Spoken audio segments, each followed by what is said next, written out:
राष्ट्रमंडल संसदीय संघ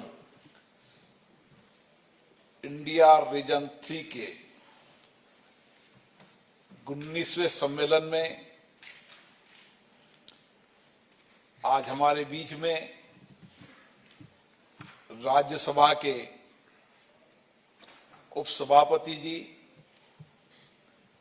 वरिष्ठ पत्रकार डॉक्टर हरवंश जी, इस राज्य के लोकप्रिय मुख्यमंत्री श्री प्रेम सिंह जी तमांग जी,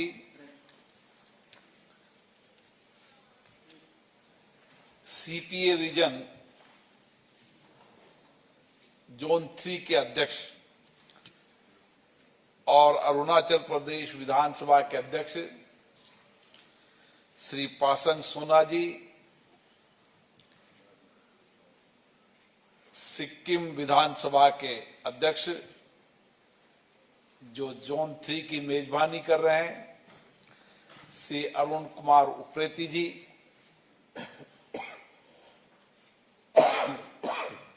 राज्य विधानसभाओं के माननीय अध्यक्ष महोदय, उपाध्यक्ष महोदय, लोकसभा और राज्यसभा के हमारे माननीय सांसदगण, सिक्किम विधान मंडल में सरकार में मंत्रीगण और नॉर्थ ईस्ट विधान मंडल के माननीय सदस्यगण, राज्यसभा, लोकसभा, विधानसभा, सभी अधिकारी कर्मचारीगण, मैं आप सबका अभिवादन करता हूं, स्वागत करता हूं। सबसे पहले मैं धन्यवाद देना चाहता हूं उन सभी सीपीए रीजन 3 के उन चेयरमैन पर्सन को जिन्होंने सीपीए रीजन की लगातार हर वर्ष विभिन्न मुद्दों पर, विभिन्न विषयों पर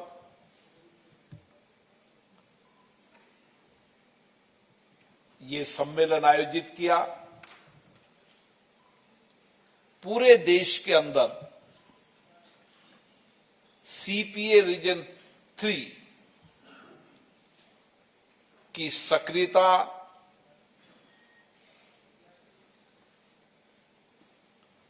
लोकतांत्रिक संस्थाओं के प्रति उनकी प्रतिबद्धता और किस तरीके से नॉर्थ ईस्ट के मुद्दों और देश के मुद्दों पर चर्चा कर उनका समाधान हो, इस पर उनकी सक्रियता के लिए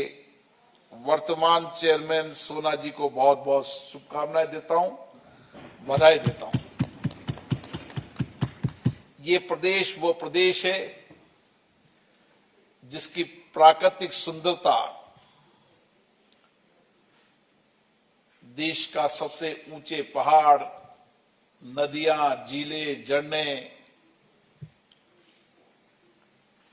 एक ऐसा प्राकृतिक सुंदरता वाला प्रदेश जहां उसकी प्राकृतिक सुंदरता है, वहीं यहां पर रहने वाले लोगों की कोमलता है और एक ऐसा प्रदेश जो भारत के सपनों को पूरा करना चाहता है,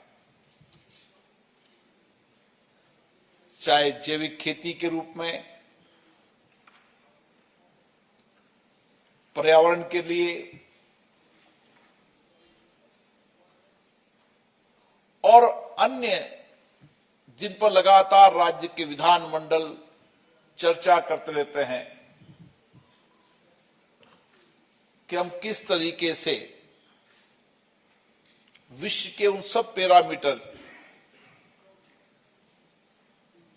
में सबसे उत्कृष्ट हों इस दिशा में इस राज्य ने विशेष रूप से प्रगति की है। इसके लिए मैं राज्य के मुख्यमंत्री जी को बहुत बहुत धन्यवाद देता हूं, जिन्होंने इस राज्य की प्राकृतिक सुंदरता, जैविक संरक्षणता, जैविक खेती और जिस विषय पर पूरा विश्व चिंतित है, पर्यावरण के लिए, उनके कार्यों में प्रतिबद्धता झलकती है। जोन 3 एक वह संगठन सीपीए का है जिन पर विषय पर चर्चा होगी, संवाद होगा, ताकि हम लोकतांत्रिक संस्थाओं के माध्यम से देश के लोकतंत्र को सशक्त कर सके, मजबूत कर सके। ये संस्थाएं जनता के प्रति जवाबदेही हो, शासन और प्रशासन में पारदर्शिता लाए और इनके चर्चा संवाद से जो निष्कर्ष निकले, जो फैसले हो, उससे इस सारे क्षेत्र के सामाजिक आर्थिक कल्याण की दिशा बने। विशेष रूप से पूर्वोत्तर क्षेत्र जो हमारा सबसे महत्वपूर्ण क्षेत्र है, जिसके लिए माननीय प्रधानमंत्री नरेंद्र मोदी जी ने पूर्वोत्तर क्षेत्र के विकास के लिए एक व्यापक कार्य योजना बनाई, मंत्रालय बनाया और किस तरीके से पूर्वोत्तरों की समस्याओं का समाधान निश्चित समय, निश्चित अवधि के अंदर हो, चाहे इंफ्रास्ट्रक्चर के अंदर हो, चाहे सामाजिक विकास हो, आर्थिक तंत्र मजबूत हो और यहां के लोगों की आर्थिक आमदनी बढ़े, उसके लिए भी नरेंद्र मोदी जी ने एक विजन के आधार पर काम करने का प्रयास किया है, जिसके परिणाम हम देख रहे हैं। चाहे रोड कनेक्टिविटी हो, चाहे रेल कनेक्टिविटी हो, चाहे एयर कनेक्टिविटी हो। विशेष रूप से सिक्किम ने तो इंफ्रास्ट्रक्चर के रूप में अपने नए कीर्तिमान हासिल किए हैं। निश्चित रूप से हम सबका एक प्रयास रहता है कि इन विधानमंडलों की चर्चा, संवाद और बनने वाले कानूनों से हम लोगों के सामाजिक आर्थिक बदलाव के साथ साथ इस देश को विश्व की सबसे अग्रिम पंक्ति पर लाने का काम करें, क्योंकि भारत लोकतंत्र की जननी है। हमारे लोकतंत्र की विशालता, विविधता है, विविध संस्कृति, ये हमारी ताकत है। और इसीलिए इस 75 वर्ष की लोकतंत्र की यात्रा में हमने चर्चा, संवाद, कानून बनाकर देश में सामाजिक आर्थिक परिवर्तन का एक नया दौर शुरू किया है। और ये अमृत महोत्सव हमारे लिए यहां के सामाजिक आर्थिक प्रतिबद्धता है और लोकतंत्र को और मजबूत और जवाबदेही बनाने के लिए प्रतिबद्धता भी है। मुझे बहुत खुशी है कि नॉर्थ ईस्ट की विधानमंडलों के अंदर व्यापक चर्चा होती है, संवाद होती है, कानून बनाते समय सक्रिय भागीदारी होती है और सबसे कम गतिरोध होता है। कई विधानमंडलों में तो कभी गतिरोध ही नहीं हुआ। ये एक अच्छी परंपरा है, अच्छी परिपाटियां हैं। हम सदन की गरिमा को बनाए रखें, अच्छी परंपराओं को लागू करें और इसके लिए समय समय पर हमारे राज्य विधानमंडल के अध्यक्षों के सम्मेलन में इसमें बहुत लंबी डिबेट, चर्चा, संवाद होता है। सीपीए भी इसी तरीके का एक प्लेटफॉर्म है जिसमें कुछ ज्वलंत मुद्दों पर चर्चा होती है और उन मुद्दों के अंदर विधानमंडलों और उनके जनप्रतिनिधियों की क्या भागीदारी हो ताकि उन मुद्दों का समाधान हो। जहां आवश्यक हो कानून बनाने की प्रक्रिया सरकार करे, इसके लिए सुझाव देते हैं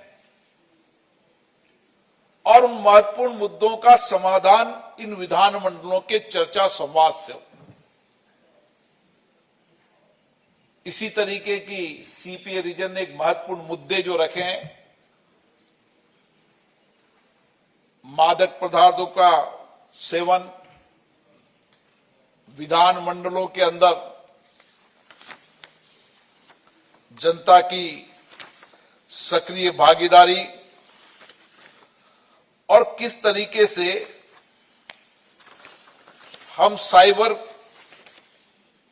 बुलिंग के बारे में जन चेतना के माध्यम से या कानून बनाकर इसके लिए भी हम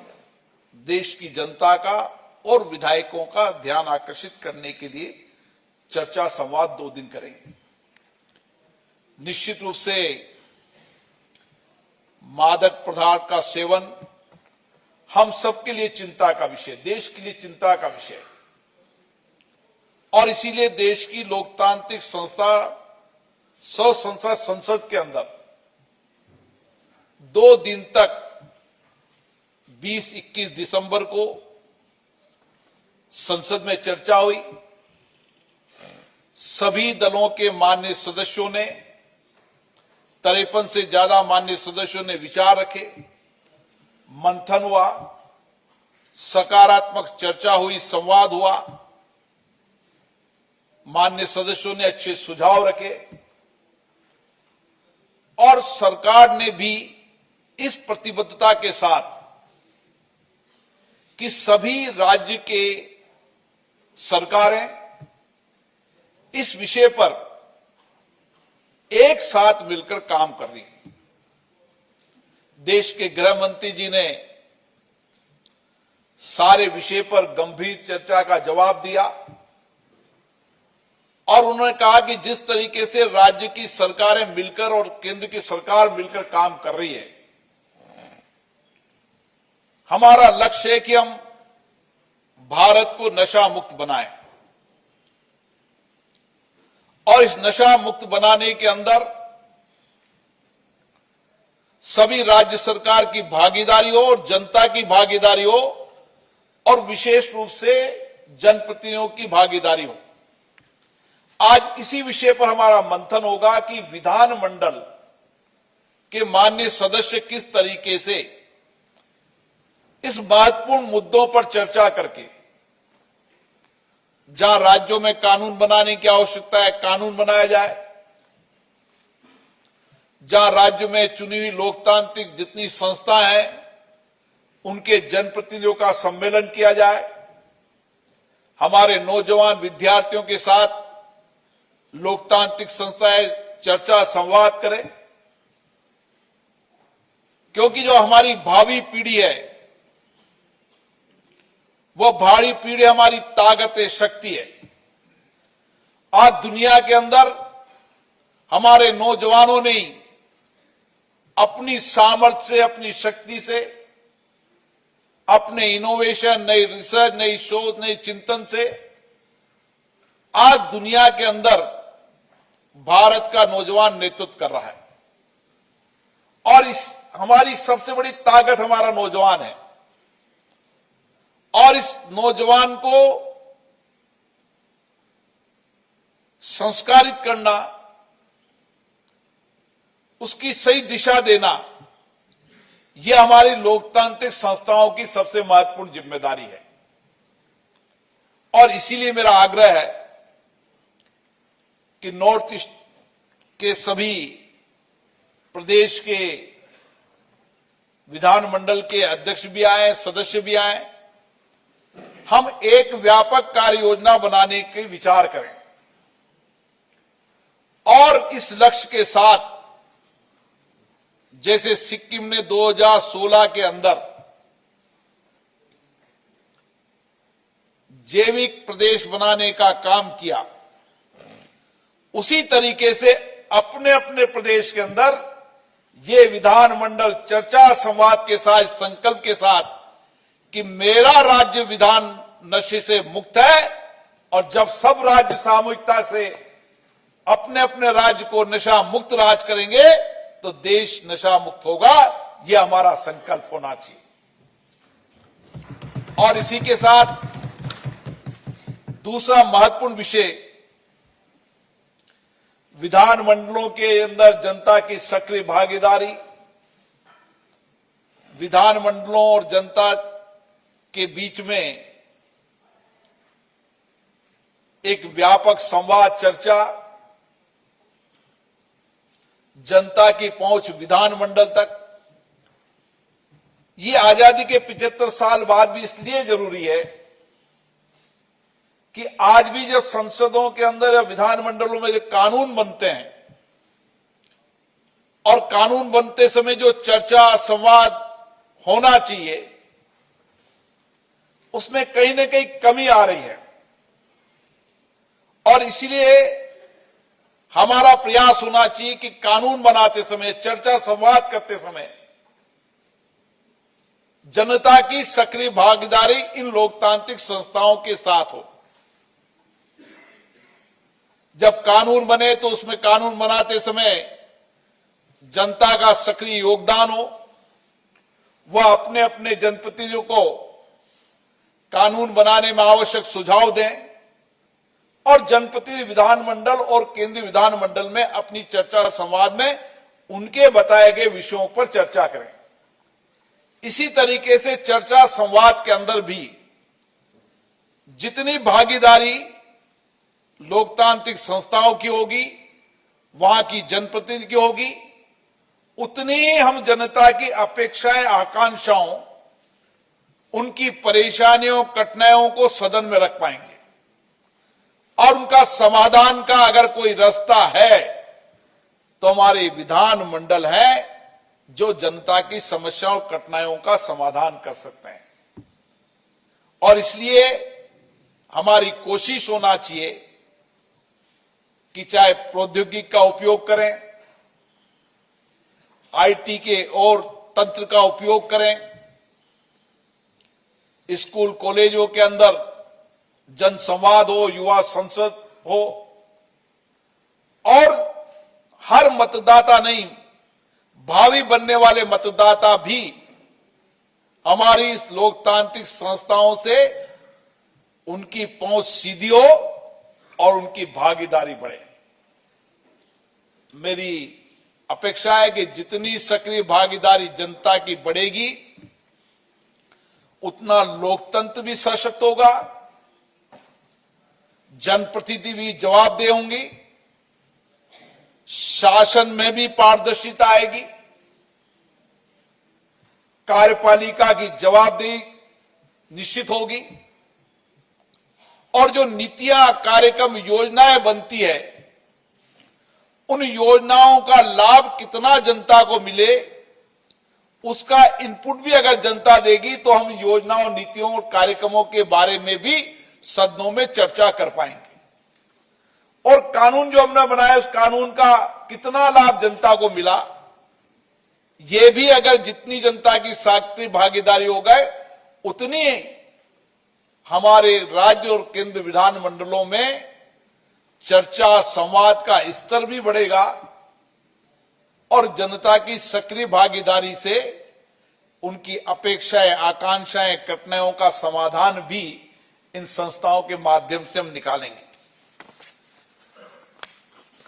तीसरा विषय जो हम सबके लिए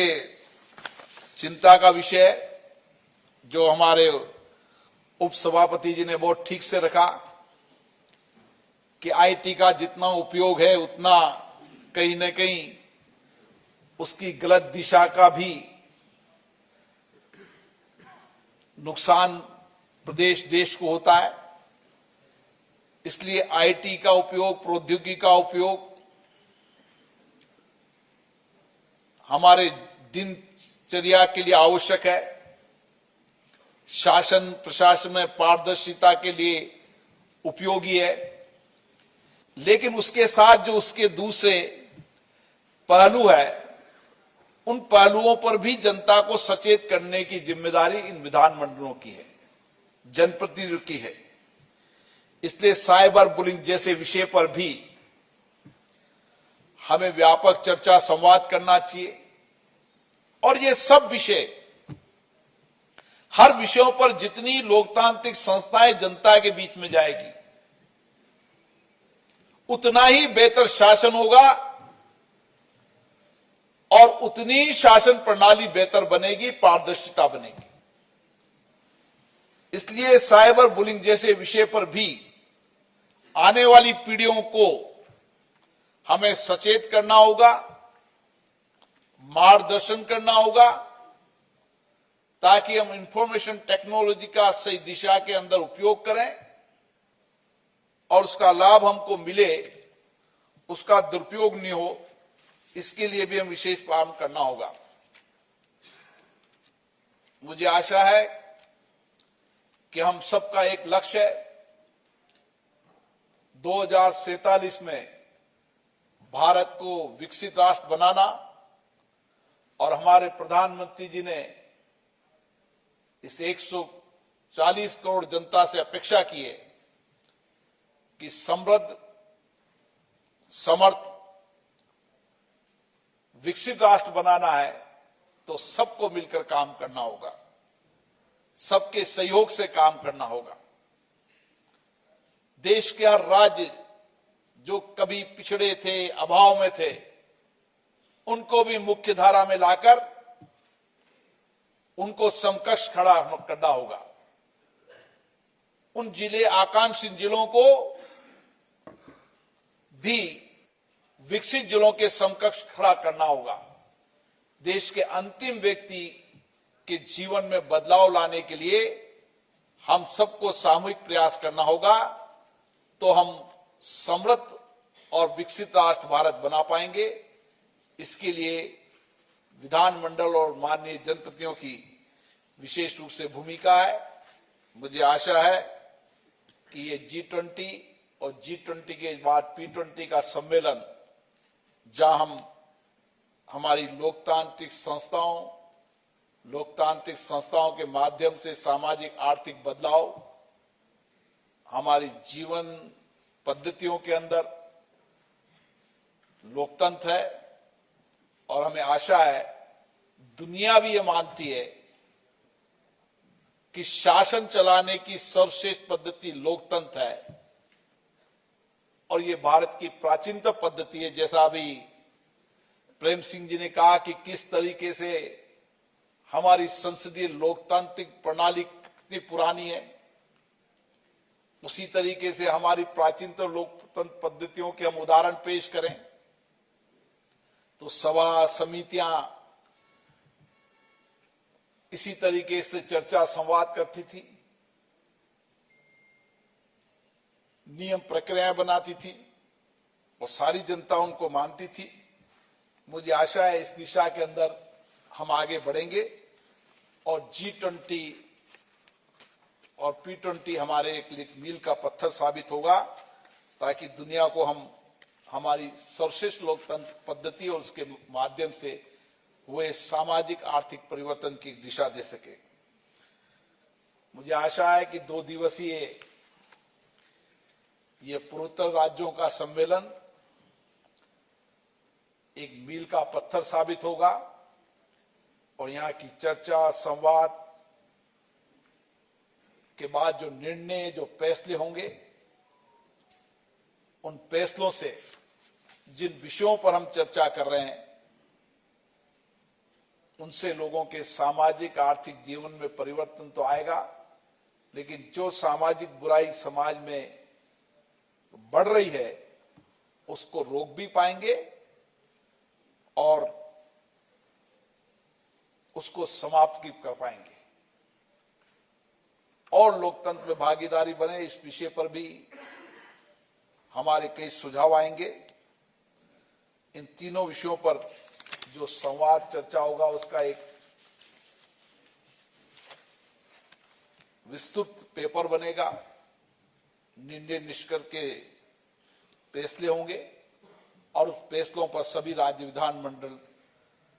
देश के और राज्य विधानमंडल भी और सीपीए के जोन भी अन्य मुद्दों को लेकर, इस सारे मुद्दों को लेकर हम सीपीए जोन के सभी मुद्दे और सीपीए रीजन भारत एक साथ चर्चा करके बैठेंगे और सारे मुद्दों पर किस तरीके से हमें एक व्यापक कार्य योजना दिशा बनाकर देश की लोकतांत्रिक संस्थाओं के माध्यम से, जनप्रतिनिधियों के माध्यम से हम इन मुद्दों का समाधान करेंगे और देश की सरकार और राज्य की सरकारों को एक व्यापक रूप से सुझाव देंगे ताकि राज्य सरकारें भी और केंद्र सरकार भी उन तरह की नीतियां, कार्यक्रम, योजनाएं और कानून बनाकर इस देश में सामाजिक बदलाव ला सके। आप सभी को बहुत बहुत धन्यवाद। पुनः मैं सिक्किम विधानसभा के अध्यक्ष श्री अरुण कुमार उप्रेती जी को धन्यवाद देता हूं, राज्य के मुख्यमंत्री जी को धन्यवाद देता हूं कि उन्होंने सीपीए जोन के प्रतिनिधियों का जो स्वागत किया, अभिनंदन किया, उसके लिए उनको बहुत बहुत धन्यवाद।